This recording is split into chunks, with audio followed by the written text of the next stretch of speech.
Hi ஒருவன் இந்த வீடியோவில் நம்ம என்ன பார்க்க போகிறோம் அப்படின்னா ரொம்ப ஒரு முக்கியமான விஷயம் தான் பார்க்க போகிறோம்.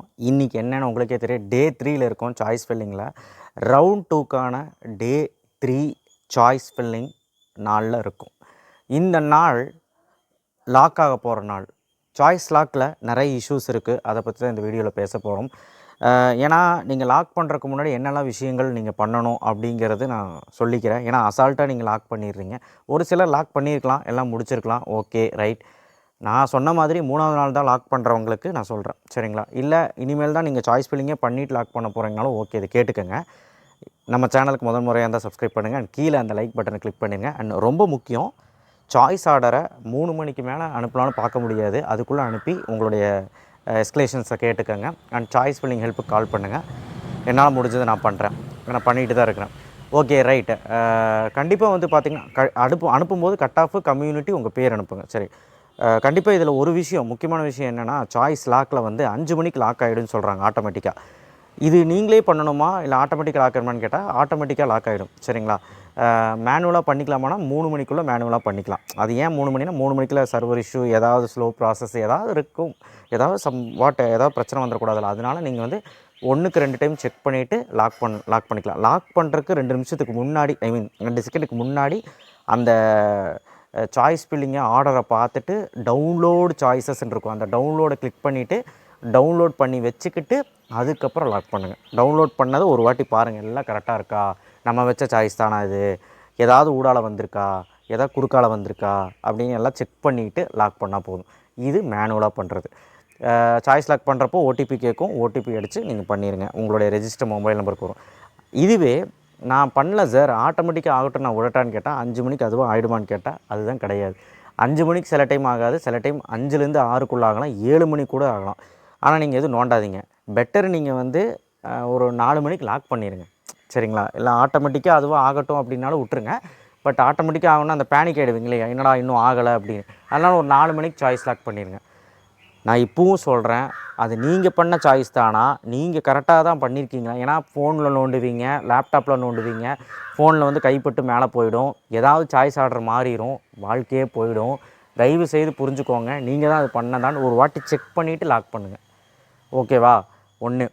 2வது வந்து பார்த்திங்கன்னா, ஏதாவது காலேஜில் போய் சாய்ஸ் ஃபில்லிங் பண்ணியிருந்தாலோ, இல்லை ஏதாவது கன்சல்டன்ட் கூட போய் பண்ணியிருந்தாலோ, ஏதாவது டிஎஃப்சி சென்டரில் போய் பண்ணியிருந்தாலோ 1க்கு 2 டைம் நீங்கள் வந்து உங்கள் ஃபோனில் எடுத்து பாருங்கள், லேப்டாப்பில் எடுத்து பாருங்கள், பார்த்துட்டு லாக் பண்ணுங்கள். நீங்கள் அவங்கள லாக் பண்ண சொல்லாதீங்க. டிஎஃப்சி சென்டர்லையோ இல்லை வெளியில் கொடுத்து யாருக்கிட்டே நீங்கள் பண்ணுறீங்கன்னா அவங்கள லாக் பண்ண சொல்லாதீங்க. ஏன் நான் சொல்கிறேன்னா, அவங்க எதாவது மாற்றி வச்சு லாக் பண்ணாலும் உங்களுக்கு தெரியாது. நான் என்ன சொல்கிறேன்னா, நீங்கள் டவுன்லோட் பண்ணிவிட்டு கண்டிப்பாக டவுன்லோட் சாய்ஸஸ் பண்ணிடுங்கப்பா. அதை வச்சு தான் நாளைக்கு வர்ற காலேஜ், ஒரு காலேஜ் கையில் கிடைக்குமா, டென்டேட்டிவ் அலாட்மெண்ட்டுன்னு ஒன்று வருமா, நாளைக்கு என்ன காலேஜுன்னு கையில் கிடைக்குமா, ஒரு காலேஜ் தான் கையில் கிடைக்கும். அந்த ஒரு காலேஜ் என்ன காலேஜுங்கிறது எந்த இடத்துல இருக்குங்கிறது அதில் தான் தெரியும். எதில் தெரியும்? சாய்ஸில் 18வது சாய்ஸ் கிடச்சிருக்கா, 10வது சாய்ஸ் கிடச்சிருக்கா அப்படிங்கிறது தெரியும். இப்போ அந்த 10வது சாய்ஸ் கிடச்சதுன்னா மேலே அப்போர்டு கொடுக்குறதா வேணாமா, டிக்ளைன் கொடுத்து அடுத்த ரவுண்ட் போகலாமா, டிக்ளைன் அப்போர்டு கொடுக்கலாமா, நிறைய ஆப்ஷன்ஸ் இருக்கும். அதனால தான் சொல்கிறேன், சாய்ஸ் கையில் இருந்தால் தான் நம்மளால் பார்க்க முடியும், சரிங்களா? அதனால் சாய்ஸை பிடிஎஃபாக டவுன்லோட் பண்ணி வச்சுக்கோங்க மறக்காமல். யாருக்கிட்ட கொடுத்து பண்ணாலும் நீங்கள் சாய்ஸ் லாக் பண்ணுறது நல்லது. அவங்களே லாக் பண்ண சொன்னாலும் அந்த பிடிஎஃபை ஜென்ரேட் பண்ணிவிட்டு அந்த பிடிஎஃபை உங்களுக்கு அனுப்ப சொல்லிட்டு லாக் பண்ண சொல்லுங்கள். இதுதானா சார் அப்படின்னு சொல்லி நீங்கள் பார்த்துட்டு லாக் பண்ணால் போதும். ஏன்னா கடைசி நிமிஷத்தில் எல்லாமே மாற்றுறதுக்கு வாய்ப்பு இருக்குது.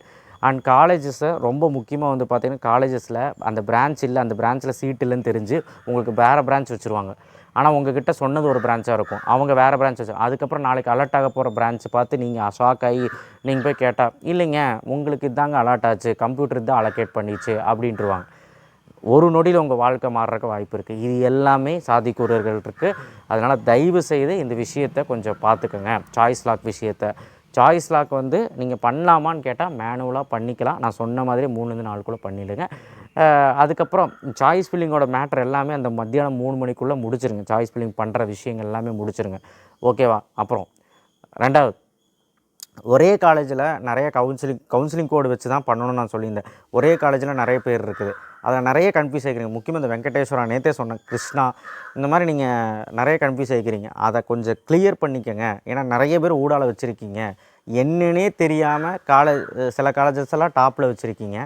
ஸோ அதனால் நீங்கள் வச்ச சாய்ஸு உங்களுக்கு நீங்கள் தான் வச்சுருக்கீங்க, நீங்கள் தான் விருப்பப்பட்டு வச்சுருக்கீங்க. எங்களை மாதிரி ஆளுக்கிட்ட கேட்குறீங்க, நாங்கள் ஒரு சஜஷன் சொல்கிறோம். எல்லாம் ஓகேன்னு சொல்லிட்டு நீங்கள் லாக் பண்ணிடுறீங்க, இல்லை வச்சிடுறீங்க. நாளைக்கு கிடைக்க போகிற காலேஜ் பாசிட்டிவாக எடுத்துக்கோங்க, அவ்வளோதான் நான் சொல்ல முடியும்.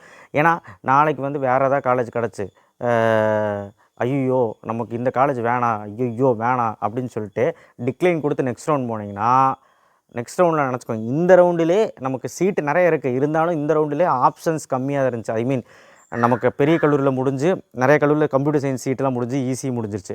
அடுத்த ரவுண்டெலாம் போனீங்கன்னா அதுவுமே இருக்காது, டயர் 2 டயர் 3 இருக்காது. அதனால் தயவு செய்து அந்த விஷயத்தை நீங்கள் புரிஞ்சுக்கிட்டு சாய்ஸ் லாக்கை பண்ணணும். அண்டு சாய்ஸ் ஃபில்லிங்கை 1க்கு 2 டைம் செக் பண்ணிவிடுங்க அப்படிங்கிறத சொல்கிறேன். நீங்கள் வச்ச சாய்ஸு உங்களுக்கு விருப்பமானு பாருங்கள், சரிங்களா? உதாரணத்துக்கு நீங்கள் வந்து ஒரு 30 சாய்ஸ் கொடுக்குறீங்கன்னா 30 சாய்ஸுமே நீங்கள் விருப்பப்பட்டதாக இருக்கணும். அப்போ தான் 20வது சாய்ஸ் கிடச்சாலும் நீங்கள் ஒத்துக்க முடியும், 25வது சாய்ஸ் கிடச்சாலும் ஒத்துக்க முடியும், 1வது சாய்ஸ் கிடச்சாலும் ஒத்துக்க முடியும். அந்த மாதிரி நீங்கள் எந்த சாய்ஸ் கிடச்சாலும் நீங்கள் ஒத்துக்க முடியும், உங்கள் மனசு ஏற்றுக்கணும். இல்லை நாளைக்கு வர ஆப்ஷனை வச்சு நீங்கள் அழுதுட்டு இருக்கக்கூடாது, ஓகேவா? எமோஷனல் ஆக தேவையில்லை, எதாக இருந்தாலும் பார்த்துக்கலாம். ஸோ நாளைக்கு நடக்க போகிற விஷயங்கள் நாளைக்கு நம்ம லைவ் வந்து பேசுவோம். இன்றைக்கி மத்தியானம் ஒரு வீடியோ வரும், கண்டிப்பாக வரும். நான் லிஸ்ட் அவுட் பண்ணுற காலேஜஸ் வந்து பார்த்திங்கன்னா நிறைய லிஸ்ட் அவுட் பண்ணியிருக்கேன், நம்ம லிஸ்ட் அவுட் பண்ணியிருக்கோம். கோயம்புத்தூர்லேயும் சென்னையிலையும் லிஸ்ட் அவுட் பண்ணியிருக்கோம், எல்லாமே நீங்கள் பார்த்துருப்பீங்க. அது எல்லாமே வந்து பார்த்திங்கன்னா அதெல்லாமே வைங்க, கண்ட காலேஜெல்லாம் வைக்காதீங்க. முடிஞ்ச அளவுக்கு அந்த காலேஜ் வைக்க ட்ரை பண்ணுங்கள், எல்லாமே அதெல்லாம் நல்ல காலேஜஸ், ஓகேவா? ஸோ அதனால் டயர் 1ல் ஃபஸ்ட்டு சீட் இருக்கான்னு பாருங்கள். மோஸ்ட்லி கம்ப்யூட்டர் சயின்ஸ் ஈஸி சீட்டு முடிஞ்சிருச்சு. அதுக்கப்புறம் டயர் 2ல் பாருங்கள்.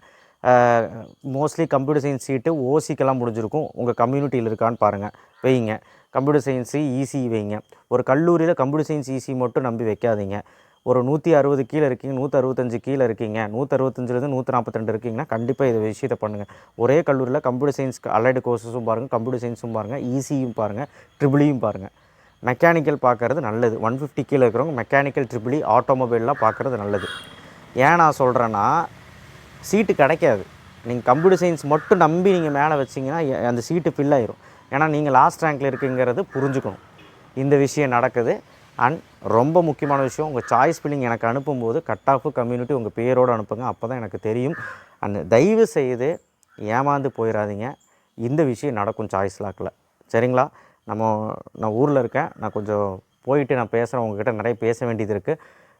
ரவுண்ட் 2லேருந்து ரவுண்ட் 3 போனால் நாட்டை லெட்டர் வந்தால் என்ன நடக்கும், எல்லா விஷயங்களும் பேசுவோம். தேங்க்யூ. ஷேர் பண்ணுங்கள், சப்ஸ்கிரைப் பண்ணுங்கள், மறக்காம பெல் ஐக்கானை ப்ரெஸ் பண்ணுங்கள்.